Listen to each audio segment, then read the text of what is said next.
Good afternoon.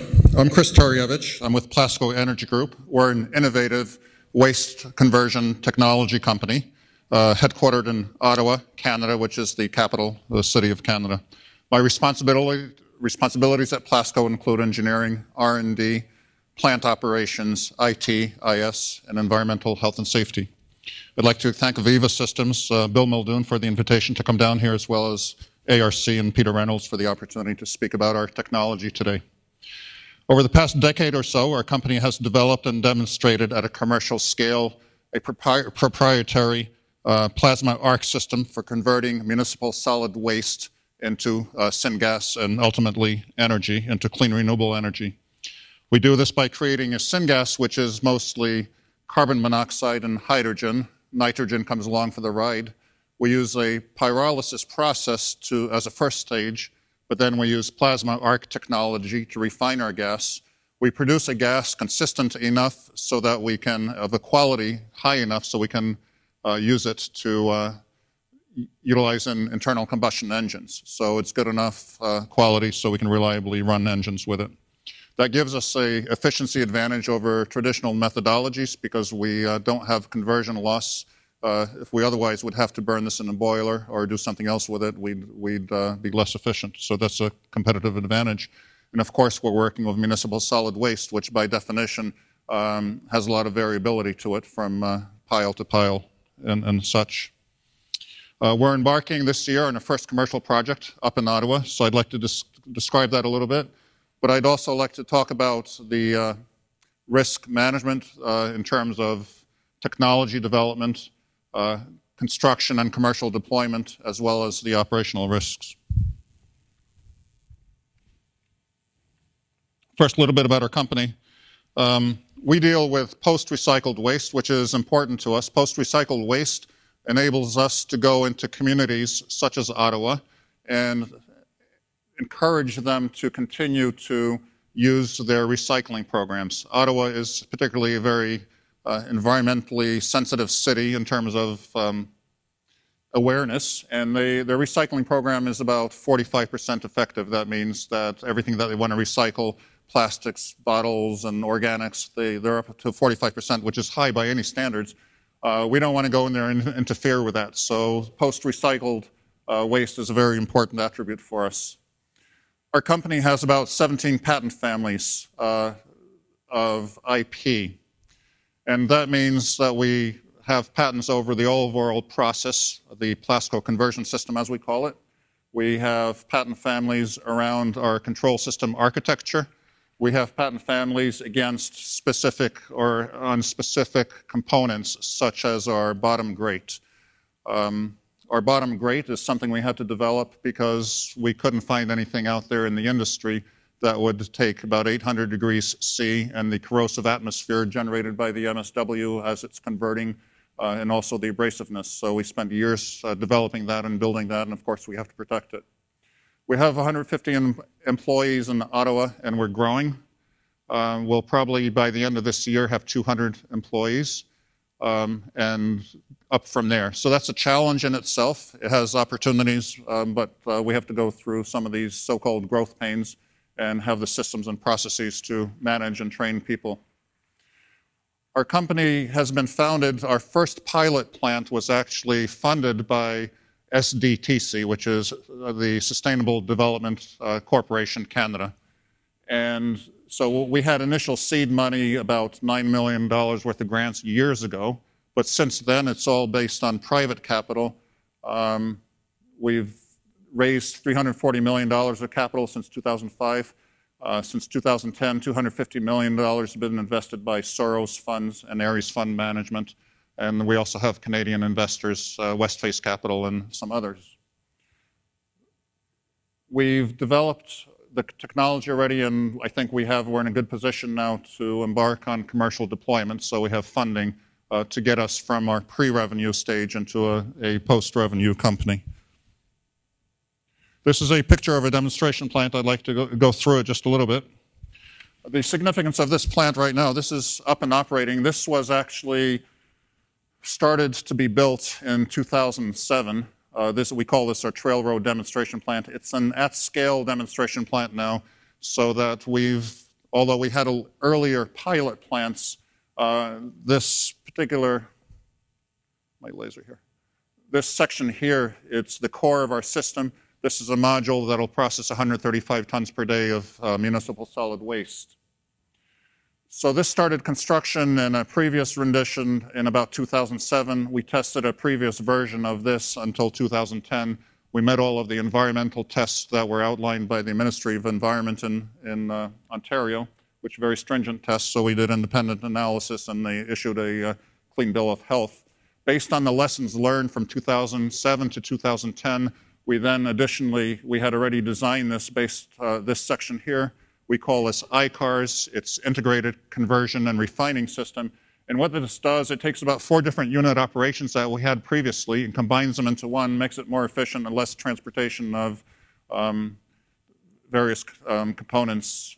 And just briefly, this is a waste handling building. So our waste comes in here, delivered from the city trucks. All we do in here is we size the waste, so we go through, shred it down to 2 inches and under. We remove metals. In this particular facility, we only remove ferrous metals. In the commercial facility, we'll have an eddy current separator also. Processed garbage, sized garbage goes up through this conveyor. This is our proprietary conversion system. It's a gasification system that uses hot recycled air. We don't use plasma as an energy source. We go through a pyrolysis conversion here, and our raw syngas is then refined using our plasma torches at 5,000 degrees centigrade. We go through a cyclone separation to get out particulates. And on the back end here, it's what we call a GQCS system, which is a gas quality control suite, which conditions the gas, removes sulfur, hydrogen chlorides, removes moisture, and sends the gas through a syngas tank into internal combustion engines. We've developed a relationship with the GE Jenbacher over about 4 years of testing. So they took their standard internal combustion engine manufactured in Austria, which was designed to burn methane, and we've converted the control system along with the GE to be able to handle large variabilities of our gas quality, or tune it to our gas quality so that for a specific waste composition.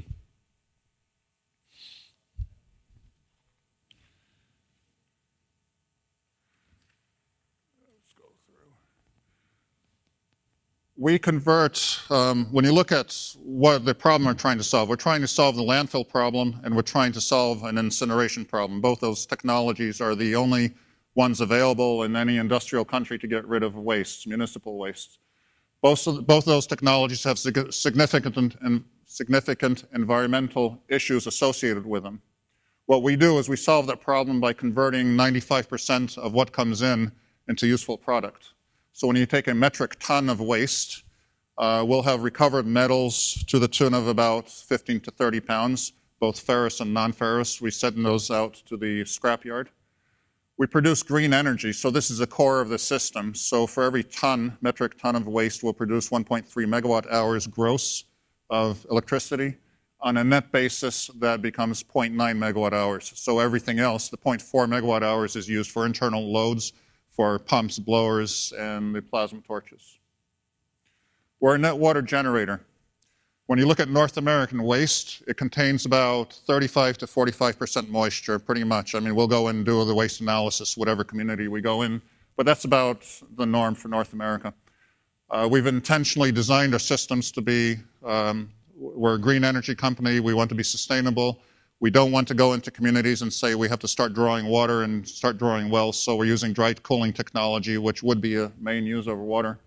And as a result of using air-cooled condensers on our steam cycle, because we're in a combined cycle mode for our commercial plant, we're a net generator of water, and so on a per ton basis, we'll generate about 70 gallons, which will purify to surface water discharge standards in whatever community we're in. And this is the big winner here. In an incinerator, you end up with ash, which you then have to go back and landfill to the tune of about 35 to 40% of your incoming stream. What we do with everything that's not convertible, so after we draw off all the carbon, we have a process in our plant that's called a solid residue melter. and that'll take whatever would be otherwise ash, and that goes through and gets heated to a temperature of 1500 degrees C. We make a vitrified slag out of this, which is crushable, and it's been tested to EPA standards in the US and Canadian standards, European standards, through a whole battery of tests to make sure there's no leachability to that, and there isn't. And we can crush that and size it for commercial aggregate use or for concrete admixtures. So now that you have a little bit of background on the technology and the problems we're trying to solve, I'd like to maybe go through a little bit of a conversation about technology risk, construction and completion risk as we get into our first projects, and then the operating risks. In terms of the technology risk itself, I think the largest single mitigation to our technology risk is the fact that we've spent $85 million on this plant in 4 years to take it from a pilot stage to a commercial scale stage, and we've operated, we've tested it, and we've done lessons learned from it, and we've improved it. So we have a plant now that we've demonstrated over thousands of hours for maintenance cycles, performance cycles, for yields, for operating and maintenance costs, that the system works as predicted, and we can build something that's commercial scale. We say this is a at-scale demonstration plant. So this is the core. It's 135 tons per day. But when we build our first commercial plants, we wouldn't build something this small. We would build, as a minimum, 405 tons per day, which would be 3 of these modules.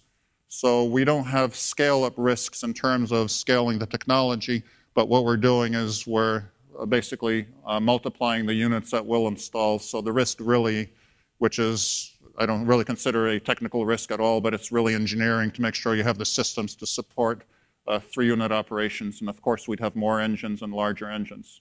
But the core of the technology has been tested to our satisfaction. The other technology risks, I mean, we're expert at designing this core system, along with all the modeling that we've done on this and design development. The rest of the system we define, but we will not attempt, for instance, to try to build the waste handling system. There are people in the world that do that, and the way we address that is we, based on the knowledge we've developed in the demonstration plant here, will invite vendors to enter into strategic relationships with us such that we have suppliers that will work with us going into the future.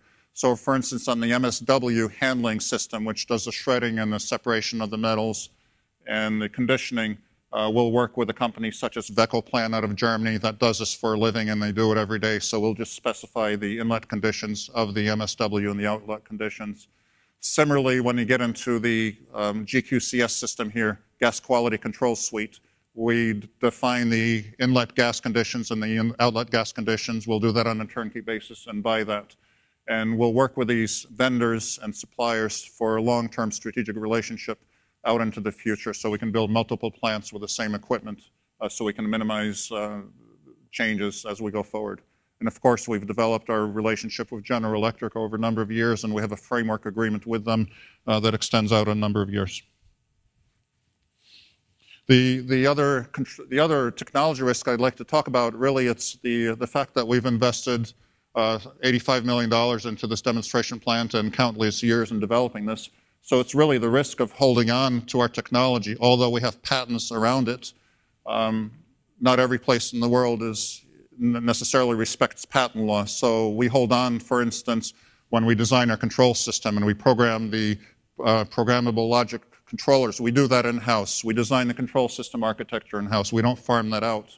When we manufacture the ICAR system, a lot of it's just metal bending, but the high-tech components of that are the grates, and those grates are something that aren't available anywhere else in the world. So we have very close relationships with vendors and suppliers, and regardless of where we will deploy these projects, we'll have these closely held and closely controlled in terms of that manufacture. The other point I'd like to make is we have competitors, obviously. There are other people that profess to use plasma arc for solutions to the waste problem. We also have a very active R&D group. So we have 4 PhD scientists always working, currently working on the next generation and how we're going to improve the system that we have already. So they're not so much focused on the deployment of the commercial technology. They're working about what we're going to do 2 or 3 years down the road. So when somebody else does catch up, we'll still be ahead and be able to retrofit existing plants with the newer technology.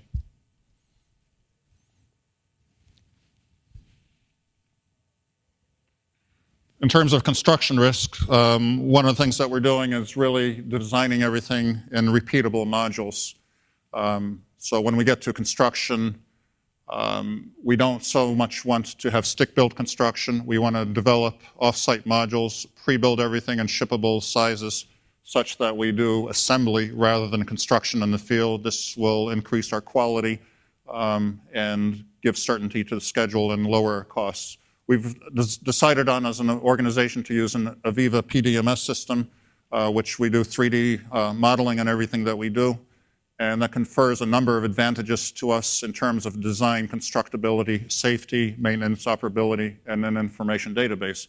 So in terms of design, we model everything. It's modeled. We do the clash and interference checks on it. Constructability, we'll make sure we have crane access ways, and we'll look for different and optimize the construction sequences with that.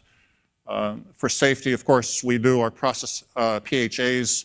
However, in terms of making sure we have egress from the site, making sure we can get fire trucks in, make sure we have eye wash stations where we need to, and exits, that's all reviewed on our 3D model. Maintenance and operability is similar to constructability. We want to make sure we have access to cranes, access to equipment with cranes, and make sure we can remove equipment safely out and have the necessary pull space for tube bundles and those kinds of things. And of course, we have the information database, which is really the crowning achievement of this whole system, because everything that we design is in a database and on a tag, and we have the cut sheets and spec sheet, and we can develop a bill of material from that. The core of the system itself is designed by us. We do that in SolidWorks. Again, we keep that closely held, and that's our internal proprietary design. But what we'll do for the outside engineers that work with us is to give them the dimensions that they need to fit into their system, into the AVEVA system. And we can control this without letting others see what the inner construction is of this. The other advantage of using this system is we have 2 different outside engineering companies working on this simultaneously, so different process engineers can work on different sections of this model at any given time and synchronize back up to our Plasco headquarters, and we'll have a revised product at any given time with the revision history of this thing. The construction completion risk also, we're lining up with EPC contractors, and we're not doing EPC contracting in the traditional sense of the word, where you go out and you do an RFP and you find potential EPC contractors, you beat them over the head and try to save money and maybe get a project out of it and that kind of thing. The whole deployment strategy for us really depends on finding a strategic EPC partner. We're working with somebody, and I can't talk about the name right now, but the relationship would give us a global deployment capability from day one. We're a big enough organization right now that maybe we can build one project, kind of, sort of, but we're not really. We need to focus in on technology development. And so I think within a couple of months, we should be able to announce who we're going to work with on a strategic basis around the world. And that'll give us marketing opportunities where we don't otherwise have those opportunities, and sort of all of the synergies that come with a strategic relationship. And it's not about bottom dollar and lowest cost on the first project. Cost is always a factor, but it's really trying to derive the value over a number of projects into the future. However, but the EPC contract does have to give us a fixed price and a date certain for delivery with performance guarantees. These projects will be project financed, so it's important to be able to have the surety for the financing entities. The operating risk, again, we've addressed, I think, to a large extent with the hardware, as I've talked about with the demonstration plant. So that's sort of all the hard asset part of stuff. But more importantly right now, we're a young company. We have 150 people.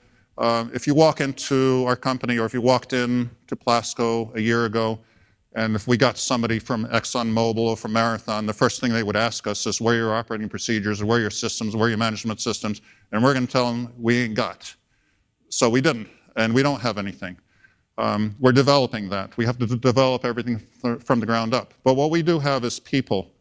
And my direct staff, the operations manager as an example, it's very deliberately hired, he's an ex-DuPont guy.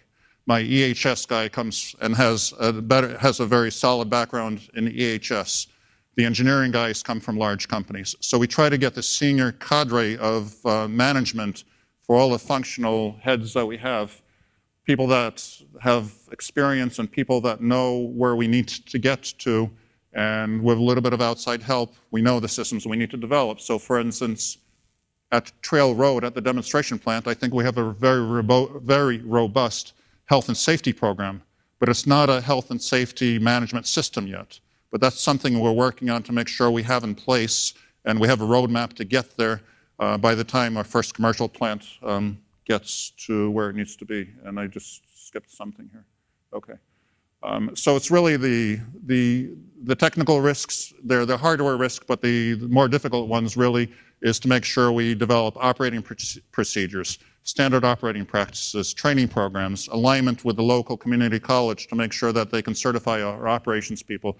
Management of change is a very, very big thing, especially in a process plant. So we use a couple different systems. Again, Aviva systems will help us with the management of change and configuration for the different plants we'll have around the world. But the other system we use is TCX as an example, and TCX is something we use for our own core design for the actual converter, and has every nut and bolt in there and every piece of bill of material that we can have, and that's our configuration control for that. The other operating risk that we have, it's really understanding what data we've derived and how to operate the plant. So in the process of demonstrating the operation at Plasco Trail Road for the last 2 years, we've collected and amassed data. We have 2,000 data points. We amassed those through a couple of different systems. One is Active Factory, one is ParkView, and that gives us the ability to really understand what happens at any given amount of time, and be able to compare that to modeling results. So I think we have a pretty good handle on that. So that's pretty much in a nutshell. I think it'll be really exciting. It's really exciting to be both building a technology and building a company all at the same time. So we all have our hands full, and I can come to conferences like this and see what other people do and try to stay abreast of state of the art. Thank you.